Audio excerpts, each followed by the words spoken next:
মানুষের কুকীর্তির জন্য পাখি মরে, কিন্তু কখনো কি শুনেছেন পাখির জন্য মানুষের মৃত্যু? একটি চড়ুই পাখির জন্য কতজন মানুষের মৃত্যু হতে পারে? এমন প্রশ্ন কি আগে কোনো দিন শুনছিলেন? কিন্তু বাস্তবে এমনটাই ঘটেছিল। সময়টা ছিল 1958। মাও জেদং সেই সময়ে চীনের রাজা, তার পাশাপাশি সে চীনের সর্বোত্তম চেয়ারম্যান। আর সেই বছরেই মাও জেদং এর নেতৃত্বে চালু হওয়া একটি জাতীয় কর্মসূচি ছিল 4 পেজ ক্যাম্পেইন, যেটা ছিল গ্রেট লিপ ফরওয়ার্ড কর্মসূচির অংশ। এই কর্মসূচির 4টি লক্ষ্য ছিল, আর সেগুলো হলো মশা নিধন, ইঁদুর নিধন, মাছি নিধন এবং চড়ুই পাখি নিধন।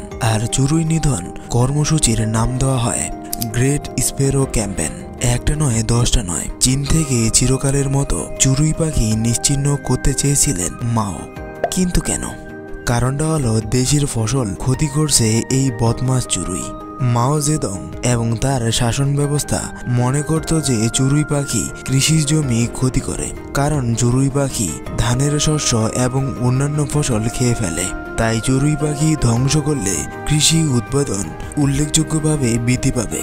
মাও তার বিশ্বস্ত বিশেষজ্ঞদের কাছে জেনেছিল যে একটি চড়ুই বছরে প্রায় 4 থেকে 5 কেজি শস্য খেয়ে থাকে। হিসেব করে দেখা গেল যে 10 লাখ চড়ুই প্রায় 60,000 মানুষেরও বেশি খাবার খেয়ে ফেলে। অতএব মারা হোক চড়ুইকে, নিশ্চিহ্ন করো এই পাখিটিকে।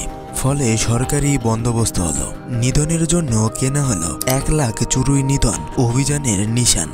খুদে পাখিকে মারতে মেতে উঠল গোটা দেশ। এই কাজে যারা এগিয়ে এলো তাদের গর্ব করে ডাকা হলো স্পেরো আর্মি। এমনকি চড়ুই মারার উৎসাহ দিতে পুরস্কারও ঘোষণা করল রাষ্ট্র। একাধিক পদ্ধতিতে মারা হলো এই নিরীহ পাখির জাতকে। উন্মুক্ত জনতা ড্রাম বাজিয়ে ধাওয়া করত পাখির ঝাঁকের পেছনে। শোনা যায় যে উড়ন্ত পাখি আর উঠতে না পেরে মাটিতে পড়ে মারা যেত। আবার খুঁজে খুঁজে ভাঙা হলো চড়ুইয়ের বাসাকে, নষ্ট করা হলো ডিম। আবার জাল দিয়েও ধরা হতো এই পাখিকে এবং মেরে ফেলা হতো। আর বাকি থাকা পাখিগুলোকে মারা হলো বন্দুক দিয়ে। এমন করতে করতে অচিরেই মাওয়ের ইচ্ছা অনুযায়ী চড়ুই নিশ্চিহ্ন হলো চীন। কিন্তু তাতে কি লাভ হলো রাষ্ট্রের?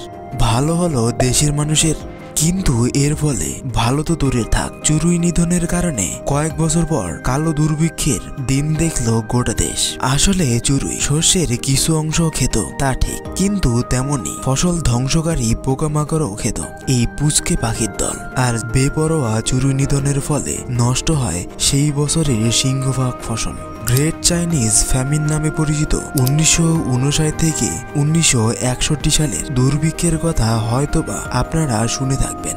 এই দুর্ভিক্ষের সবচেয়ে বড় কারণ ছিল এই পরিবেশগত ভারসাম্যহীনতা, যার কারণে এই দুর্ভিক্ষে প্রায় 15 থেকে 55 মিলিয়ন বা 1.5 কোটি থেকে 5.5 কোটির মতো মানুষ মারা গিয়েছিল। এই হঠকারী সিদ্ধান্তে এত মানুষের মৃত্যুর পরেও পিপল রিপাবলিক অফ চায়নার প্রতিষ্ঠাতা চেয়ারম্যান মাওয়ের প্রতিক্রিয়া কি ছিল জানেন? সেই দুর্ভিক্ষের সময় চীনের শস্য ক্ষেত্রে কোনো ফসল না থাকলেও সরকারি গুদামে তখন পর্যাপ্ত পরিমাণে খাদ্য মজুদ ছিল। কিন্তু তবুও কোনো এক অদ্ভুত অজানা কারণে সরকার সেই সব খাদ্য জনগণের জন্য উন্মুক্ত করতে কোনো রকম পদক্ষেপ গ্রহণ করেনি।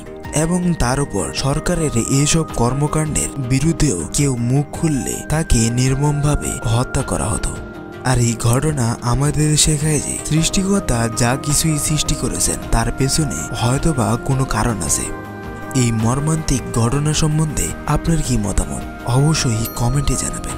আর চ্যানেল বা পেজে নতুন হয়ে থাকলে সাবস্ক্রাইব বা ফলো করতে পারেন। ধন্যবাদ এই ভিডিওটিকে সম্পূর্ণ দেখার জন্য।